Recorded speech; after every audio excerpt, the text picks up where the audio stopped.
क्या पटना में छात्रों के भविष्य के नाम पर गैंगवार जैसी स्थिति पैदा हो चुकी है? देश के सबसे मशहूर शिक्षक खान सर और उनके खान ग्लोबल इंस्टीट्यूट पर हुए हमले के मामले में हर मिनट एक नया मोड़ आ रहा है, जिससे न सिर्फ पटना पुलिस के होश उड़ा दिए हैं, बल्कि पूरे देश के सामने ये बड़ा सवाल खड़ा कर दिया है कि अब शिक्षा जगत में भी मार्केट शेयर हथियाने के लिए गोलियां चलेंगी।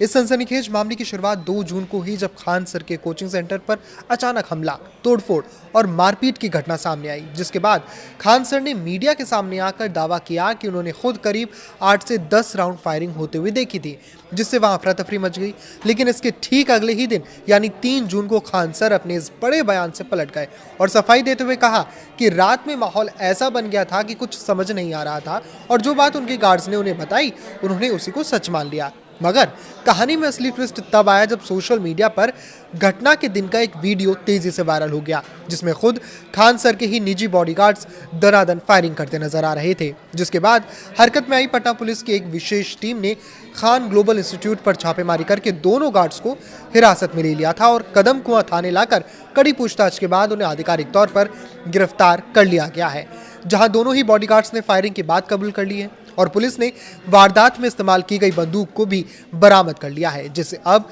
इस पूरे केस की सुई खुद खान सर की तरफ घूमती दिख रही है और पुलिस की टीम उनसे भी आमने सामने बिठाकर गहन पूछताछ में जुटी है। और एक ऐसी तस्वीर भी सामने आई है जिसमें दावा किया जा रहा है, गौर दीजिएगा कि दावा किया जा रहा है कि खुद खान सर ने गोलियां चलाई और जो शख्स वीडियो में नजर आ रहा है वो खान सर ही है। हालांकि इस मामले के कानूनी और आपराधिक पहलू को देखें तो खान सर ने शुरुआत में सीधे तौर पर अपने प्रतिद्वंदी संस्थान ज्ञान बिंदु जीएस एकेडमी पर इस हमले की साजिश रचने का गंभीर आरोप लगाया था और कहा था कि वो अपने संस्थान में बच्चों से बहुत कम फीस वसूलते हैं। इसी वजह से वो दूसरे बड़े कोचिंग माफियाओं के निशाने पर आ गए हैं। यह शब्द गौर कीजिएगा, कोचिंग माफिया, और उन्हें लगातार धमकियां भी मिल रही थी, जिसके बाद पुलिस ने त्वरित कानूनी कार्रवाई करते हुए खान ग्लोबल इंस्टीट्यूट की लिखित शिकायत के आधार पर ज्ञान बिंदु अकेडमी के डायरेक्टर रोशन आनंद समेत 2 अन्य लोगों को गिरफ्तार भी कर लिया था। लेकिन इस गिरफ्तारी के तुरंत बाद ज्ञान बिंदु अकेडमी के प्रबंधन ने पटना में एक आपातकालीन प्रेस कॉन्फ्रेंस बुलाकर बेहद चौंकाने वाला जवाबी दावा ठोक दिया कि ये पूरा हमला और फायरिंग खान सर ने खुद ही अपने गार्ड्स के जरिए एक सोची समझी स्क्रिप्ट के तहत करवाई थी,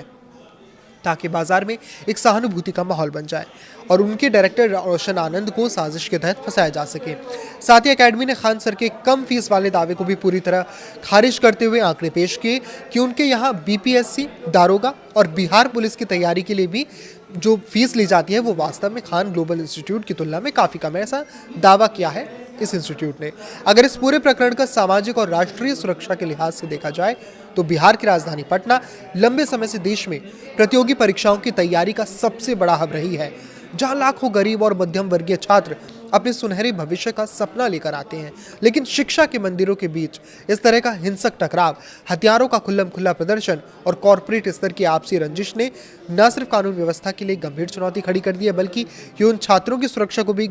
भारी खतरे में डालती है जो इन संस्थानों की साख पर भरोसा करके यहाँ पढ़ने आते हैं। क्योंकि अगर कलम की जगह शिक्षक और उनके संस्थान बंदूकों का सहारा लेने लगेंगे तो समाज में बेहद गलत संदेश जाएगा। इस पूरे मामले का प्रभाव यही दिखाता है कि पटना पुलिस के सामने अब इस गुत्थी को पूरी तरह सुलझाने की एक बहुत बड़ी और कड़ी चुनौती है, क्योंकि एक तरफ नामचीन शिक्षक खान सर के बयानों का बदलना और उनके खुद के गार्ड्स का फायरिंग में पकड़ा जाना मामले को संदिग्ध बनाता है, तो दूसरी तरफ एक और प्रतिष्ठित अकेडमी के डायरेक्टर की गिरफ्तारी इस विवाद की जड़ों को और गहरा करती है। ऐसे में आने वाले समय में पुलिस जांच की पारदर्शिता ही ये तय करेगी कि असली कसूरवार कौन है। इस पर आपकी क्या राय है हमें कमेंट करके ज़रूर बताएं। लाइक करें, शेयर करें और इसी तरह जुड़े रहें। नमस्कार।